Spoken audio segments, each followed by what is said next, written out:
Welcome to HOTSPOT Update, your go-to source for quick and accurate updates on the world's hottest current events.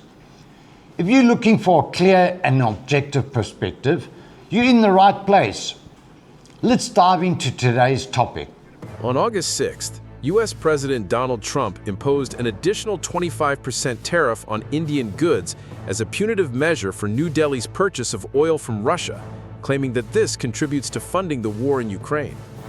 This move has raised the total tariff on India's exports to 50%, one of the highest rates applied to any U.S. trading partner.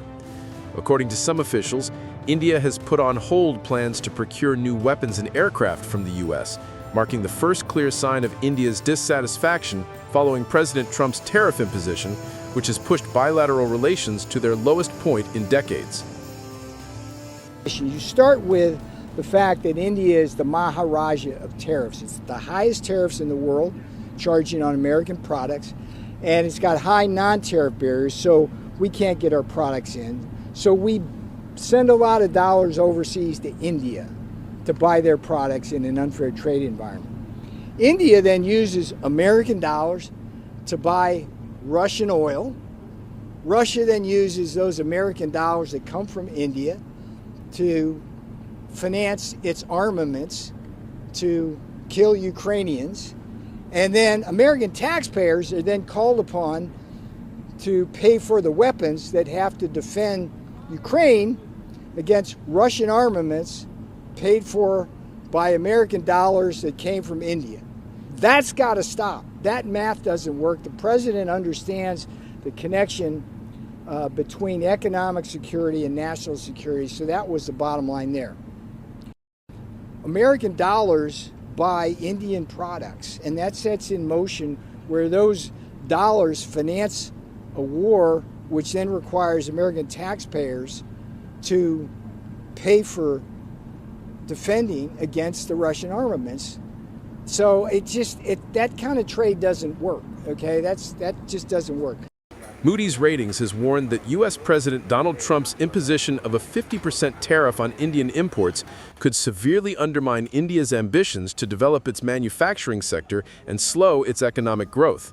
This move could significantly impact key Indian industries, such as gems and jewelry, textiles, and auto components. The United States, India's largest market for gems and jewelry, accounted for $10 billion in exports last year, nearly 30% of India's global sales in the sector. India's Gem and Jewelry Export Promotion Council has warned that the tariffs could bring the industry to a standstill, especially with competing manufacturing hubs such as Turkey, Vietnam, and Thailand being taxed at lower rates. So nowadays, tariff comes. So it's mainly affecting our manufacturing division because the tariff issue comes, the cost is more than 50% increases. So the buyer demands to decrease the price, and rough prices also increase. So they can mainly affect to survive the industry. It's very difficult to run nowadays. India's textile industry is already receiving panic-stricken calls from customers after Trump announced the additional 25% tariff. Apparel and textile companies like Shahi Exports, Wellspun, Indocount Industries, Trident, and Gokaldus Exports are top exporters that are likely to take a hit with tariffs rising to 50%. In 2024, the companies exported goods worth over $2 billion, and in the first half of 2025, shipped products of about $1 billion to U.S. clients, including Walmart, Target, Costco, and Gap. India's auto components sector has grown rapidly over the last few years and is one of the few industries that records a trade surplus. The U.S. is its largest export market, making up close to a third of global trade. In 2024, India exported components worth $6.6 billion to the U.S. Of this, over $3.5 billion comprised parts for cars and small trucks that are currently exempt from the 50% tariff and will pay just 25%. However, exports of components for commercial vehicles, like large trucks and agriculture equipment, worth about $3 billion, will attract a 50% tariff. In response to U.S. President Donald Trump's imposition of a 50% tariff on Indian goods, Prime Minister Narendra Modi reaffirmed his commitment to safeguarding the interests of Indian farmers. For us, our farmers' welfare is supreme. सर्वोच्च प्राथमिकता है।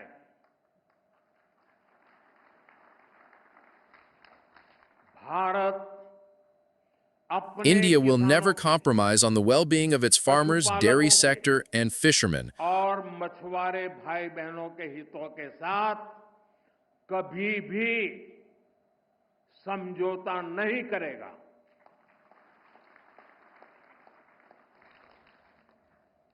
और मैं जानता हूं, And I know personally I will have to pay a heavy price for it, but I am ready. लेकिन मैं इसके लिए तैयार हूं। मेरे देश के किसानों के लिए, मेरे देश For the farmers, fishermen, and dairy farmers of my country, India is ready today. आज भारत तैयार है।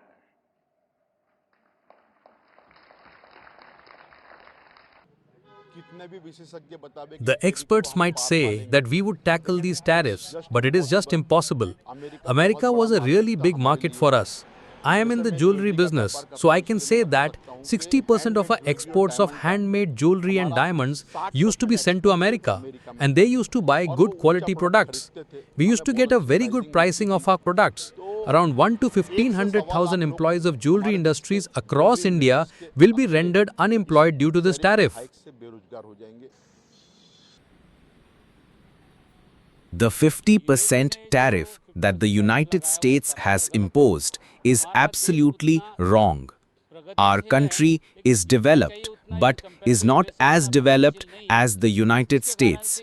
So, the tariff will affect the Indian market and trade. We are against it. What America is thinking is wrong. In Indonesia, the 19% tariff imposed by the U.S., although lower than the initially announced 32%, has significantly impacted several industries, including seafood farming.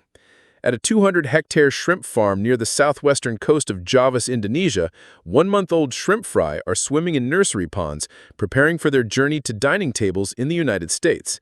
However, the new trade agreement is creating uncertainty for the future of Indonesia's shrimp industry, the world's fourth-largest shrimp exporter.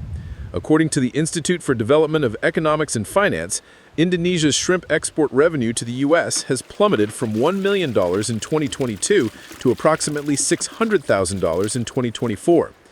Denny Leonardo, 30, the owner of the shrimp farming company Ujung Kulon Sukses Makmur Abadi, fears that the worst is yet to come. He believes that long-established farms may survive, but newer entrants to the industry face the risk of closure. The biggest impact is on growth opportunities. We see now that growth opportunities are very suppressed. Maybe I feel that the Indonesian industry has various segments. Some are experienced in farming and some who are not yet. For those who are not yet, it might be difficult to grow now, or they might even close down. But even experienced farmers, the good ones, the biggest impacts in the world might be that their growth is slowed by half.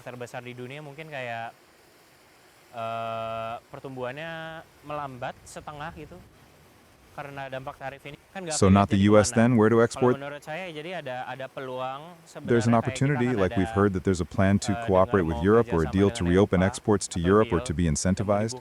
So with the US pressuring Indonesia's exports, everyone is actively looking for new opportunities for diversification to reduce reliance or dependence on America.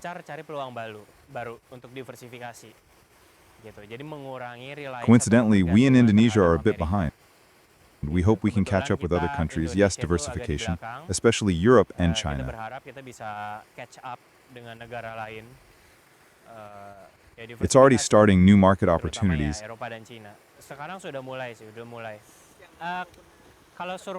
If it's about surviving, I'm optimistic there will be supply and demand, but for growth I might not be so optimistic, unless there is a movement from the government to collaborate more frequently with domestic associations and to work together with international parties for effective programs. Otherwise, our growth will be hampered.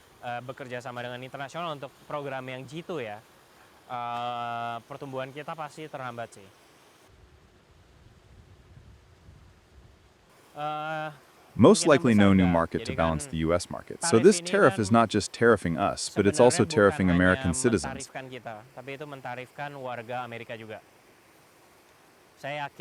I'm sure that on that side, for example, a 20% tariff, about half or more than half of that, well, about half, is borne by American citizens.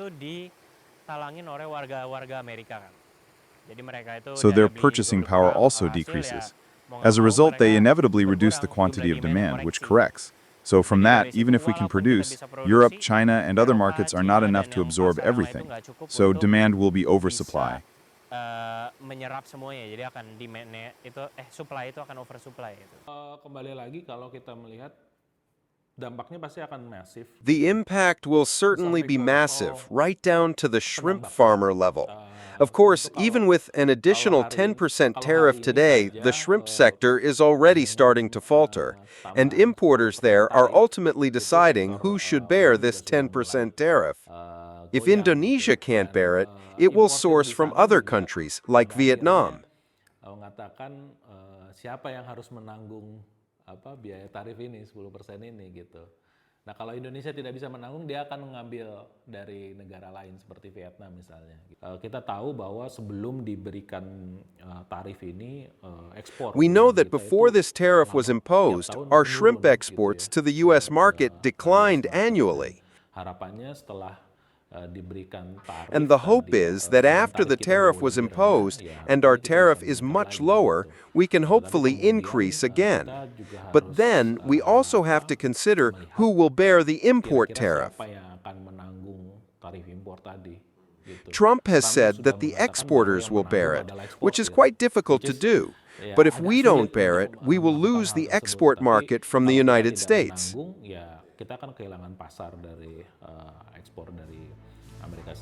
The World Trade Organization on Friday lowered its forecast for global merchandise trade growth in 2026 to 1.8% from the previous estimate of 2.5% due to higher tariffs. In its latest trade forecast update, the WTO said recent tariff changes are expected to have an overall negative impact on the outlook for global trade. Higher reciprocal tariffs, rates introduced by the United States on August 7th, are expected to weigh increasingly on U.S. imports and depress exports of U.S. trading partners in the second half of 2025 and in 2026, the WTO said. The WTO now projects world merchandise trade to grow by 0.9% in 2025, revising its earlier forecast of a 0.2% contraction made in mid-April following the U.S. announcement of reciprocal tariffs and a temporary 90-day pause on some of them. The WTO noted that the revised growth outlook is largely driven by front-loading of U.S. imports, but emphasized that the forecast remains well below the pre-tariff estimate of 2.7%. By region, Asian economies are projected to remain the largest positive driver of world merchandise trade growth in 2025, while North America will weigh negatively on global trade growth in both 2025 and 2026, according to the forecast.